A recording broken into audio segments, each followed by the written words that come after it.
how's it going? It's Brianna. Welcome to my channel, or welcome back. Today, I decided to do a full video just talking about my first cup sleeve event. Woo!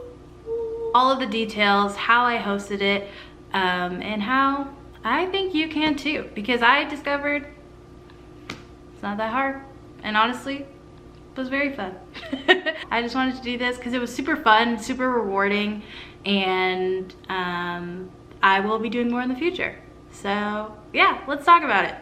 Obviously, the first step of anything is like planning, or hopefully, for me personally, maybe for some people it's not, but for me personally, the first step of anything, you know, thinking about the logistics of things. So the main things were obviously like what you want to hold the event for, where and when. Those are pretty big things you have to figure out really early on. So I decided to host my event for the boys. I did it for their 5th anniversary.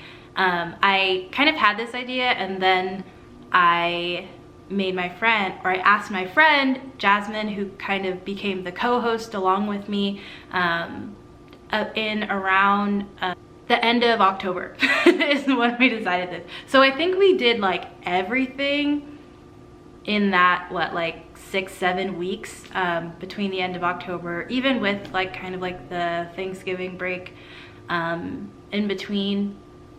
So yeah, I think that's a pretty short amount of time. I think usually people take longer, but do less than that. Like maybe, I think you could do it all in like a month, but I think the earlier the better, because then you have more time to promote it, obviously, and kind of get the word out. Next, I wanted to talk about, obviously, the location and date. So in my area, there already is like a good amount of cup sleeve events, like either for BTS, for a few other groups, like here and there, but mostly a lot of BTS events. And there's a ton of events for a ton of groups in the Bay, like all throughout the Bay Area. So I knew that there was people in my area who were like interested. And then this would be, or was, I guess, the first event for the boys in my area, which is super fun and exciting.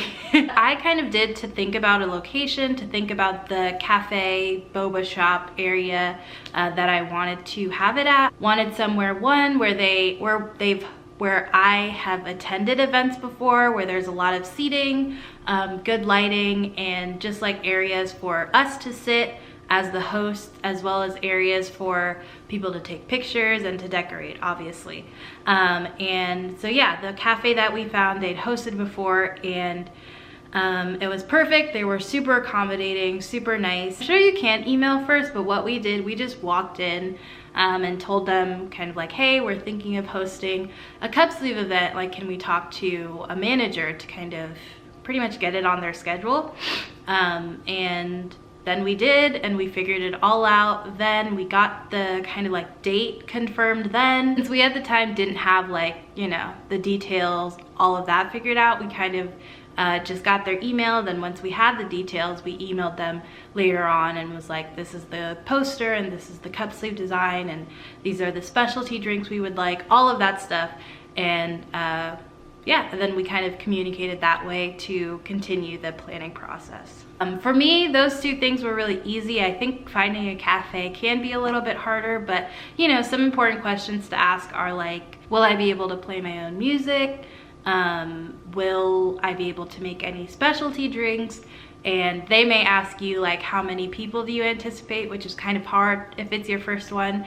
Something I would also recommend is reaching out if there have been any cup sleeve events in your area. Reach out to the organizers of those to ask them, you know, how many cup sleeves did they order, how many people did they get, how many people were like, and you could go check, you know, like how many people were like liking their posts about it and stuff like that, to kind of get an estimate of if it's like super popular and like, you know, 400 people attended, or if it's like smaller and like 100 people attended or 50 people attended, something like that. So next, you of course want to decide your like theme, because that is how you can plan out the decorations and the social media posts if you all wanted to kind of like go together. So the theme that we did was called Timeless with the Boys, because it was right around when Timeless came out. And for the decorations, we kind of used the one of the Whisper albums as like inspiration. Yeah, so it was very colorful, lots going on, and then we just kind of used that as a theme for when we were buying decorations and what we were posting on our socials. That was pretty easy. And then of course, talking about the social medias, I want to talk about the promotion, kind of like promoting your event out into the world. The idea that we had initially was just to use our own personal social media. Then another idea I had was kind of like collaborating with an organizer that I know had hosted events before and just kind of asking them to post about the event. But all of those, I just decided against them, and what we decided to do was create our own social media. The Save the Date was the first poster that we created and like put out there, and then we posted like the raffle prizes and the different donation tiers and all of that. We just made social media posts for all of those throughout that time. So one way I would, of course, is a great way to get yourself out there and to network is to follow these other accounts, interact with them. If they're having events, go to the events and you could ask their questions in person. Ask them questions there in person. Another way that we were able to promote it, we asked the cafe owner if we could print out posters and have them just around the store, and they ended up putting one on the front door, one in the back, and one right by the register. So I think that was really helpful. If you have like a K-pop store in your area or something like that, or maybe even other cafes and boba shops, you could ask to put your poster up there so that people know that the event's coming up, you know? Yeah. The next thing I wanted to mention was deciding what items that you'll have for your attendees, for the people who come to your cup sleeves. So you know, if you wanted to have like donation tiers, I think is a really common way. So you could either have it where they donate just kind of like back to the funds of the event, which is what we did, or if you anticipate like a bigger event and you have the funds and you want to donate and you want to like choose an organization to donate to, that's also an option. Obviously that's always an option. Donate to whatever organizations you can, whenever you can. And what we ended up doing, I'll put our tiers here. What we ended up doing is having one photo card and one kind of like photo, like unit photo that came with every cup sleeve. So that was our like free tier. And then in our second tier, we had everything from the first tier as well as a film strip and a sticker. And then in our final tier, we had all of that stuff and an official photo card. I was also selling some of my photo cards there because I have so many, too many. So yeah, people were able to buy them or to get one free if they bought the highest tier. So I have some of the freebies here, and as I like talk about each of the freebies, I'll say like how I designed it. So first, of course, my holy grail, the cup sleeve. So yeah, I designed this, like I mentioned, on Canva, and then I got it printed with my creative shop, and it shipped super easily. We ended up printing 50 cup sleeves because this was one, our first event, two, totally testing the waters with how many people would show up, if there were any nobies in our area, and all of that stuff. So we were very much conservative.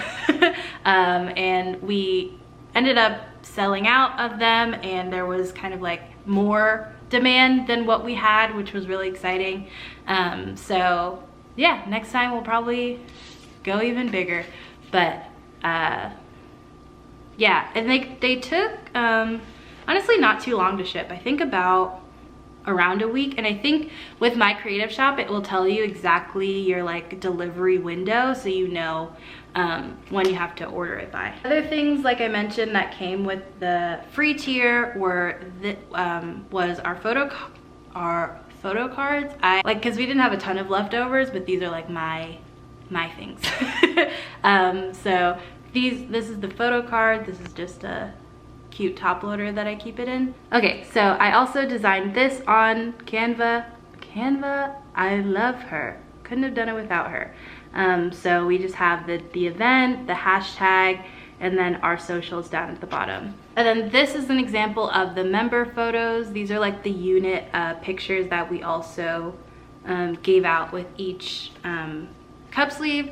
And these ones were random, and then since it wasn't ever too like crazy busy, we would ask people who their bias was and then just give them that solo photo card.